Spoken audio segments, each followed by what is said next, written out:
Bayan, Agent Morales.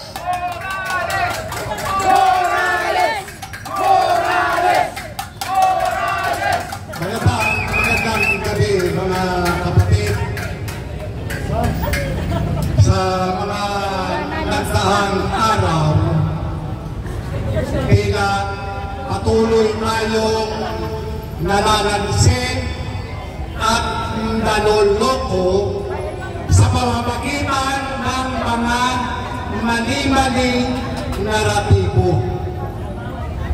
Nasabi ko ito sapagkat sa takbo ng pangyayari, tila ang mga pinagbibintangan, yung mga lumalabas sa mainstream media ay pawang mga pipitsugin lamang. Patuloy na pinagtatakpan ng Administrasyong Marcos yung kanilang katiwalian, pagbibintang na itinutun lamang doon sa mga kontratista, sa mga opisyales ng DPWH na sinasabi nilang mga dahilan ng pagkakaroon ng blood control anomaly. Sa kanang akin bilang isang criminal investigator, wala po tayong dapat panagutin unang-una si Ferdinand Bongbong Marcos Jr. Asama na ng Senate President, Speaker ng House of Representatives at kanilang mga kasabwat. Bakit? Itong mga kontratista na ito ay ginagamit lang nila bilang mga sakripisyan lang. Itong mga kontratista nito ay ginagamit nila bilang mga pagitan o conversion ng pera. Proyekto na i-convert sa cash. Paano ito nangyari? Mayroon pong National Expenditure Program ang tanggapan ng ehekutibo at sa pamamagitan ng Department of Budget and Management, ito po yung isinusuwite sa Kongreso. Kung mapapansin natin yung mga deklarasyon ng Secretary ng DPWH, ayon sa kanya, ang kanilang panukala ay nakakahalaga lamang ng 100 bilyong piso, humigit kumulang. Ngunit, nung ito ay na-finalize na at naging batas, yung pondo na kanilang ipinapanukala para sa isinusulong nilang proyekto, lumobo ito at naging 1.2 trillion pesos. Para saan itong pondo na ito?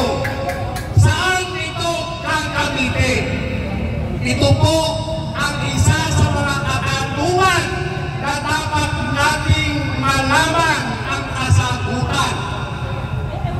2024 nang magsimula sila na padulungin ang pagsasampa ng impeachment complaint laban kay Vice President Sara Duterte.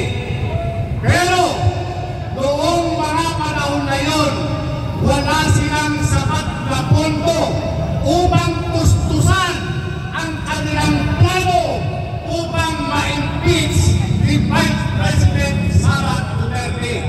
Kaya ang ginawa nila noong nagkaroon ng pag-aaral at pagkalangkas doon sa 2020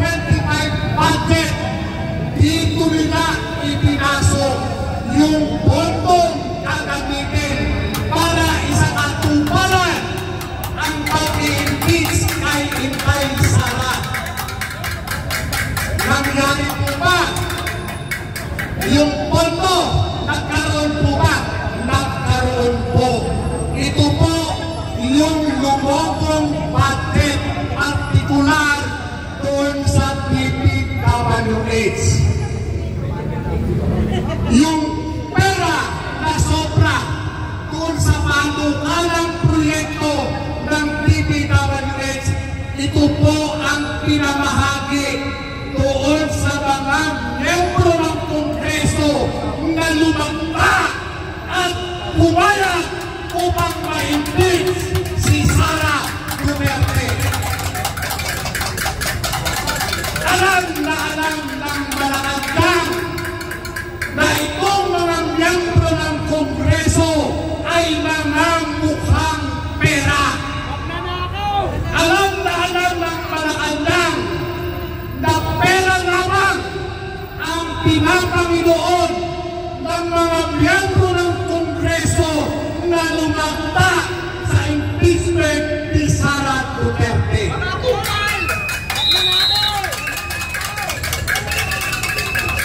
Ayon sa Malacanang, hindi tayo kayang estapahin ng mga taga-Kongreso. Ayon sa Malacanang, kapag tayo inistaba ng mga taga-Kongreso, kapag si Vice President Sara Duterte ay hindi ma-impeach, ibabalik natin sa kanila ang lahat ng kamalasan. Hahabulin natin sila sa kanilang mga kinuhagot. At yan po ang laban ng SONA ni Bongbong Marcos. Ayon kay Bongbong Marcos, papalakutin na yung mga kurap na mga kongresista, mga kontratista na nasa likod ng pag-control. Itong nangyayari ngayon, ito po ang sipa ni Bongbong Marcos doon sa mga nabigong patalsikin si Sara. Ginagastihan niya ang Kongreso, ang mga kontratista sapagkat nagkamali ang Kongreso sa pagpapahid ng apat na impeachment complaint kung kaya naging daan ito sa pagbabasura at pagdideklarang unconstitutional yung articles of impeachment na isinampa sa Senado. Akala ng marami, itong si Bongbong Marcos ay bayani. Mali po. Naniniwala ba kayo na itong si Bongbong Marcos ay bayani? Si Marcos, siya po ang pangunahing mastermind. Siya po ang nasa likod ng pondo ng pagkontrol na dinustay ng mga kongresista. Kaya kung tatanungin ko kayo, dapat ba natin palagpasin ito? Palagpasin ba natin itong si Marcos, itong si Romualdez, itong si Saldico? Palagpasin ba natin ito?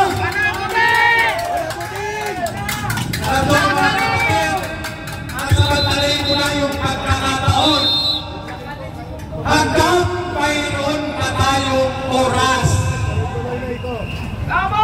Hanggang mayroon pa tayong oras, sama-sama natin pusasan si Marcos. Pusasan si Marcos! Pusasan si Marcos!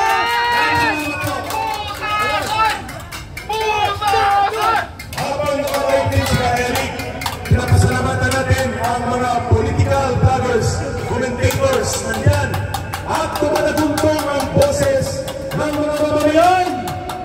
Hindi papayag ng mga Pilipino na mananahimik tayo sa gitna ng pagpalakaw at pandarambong.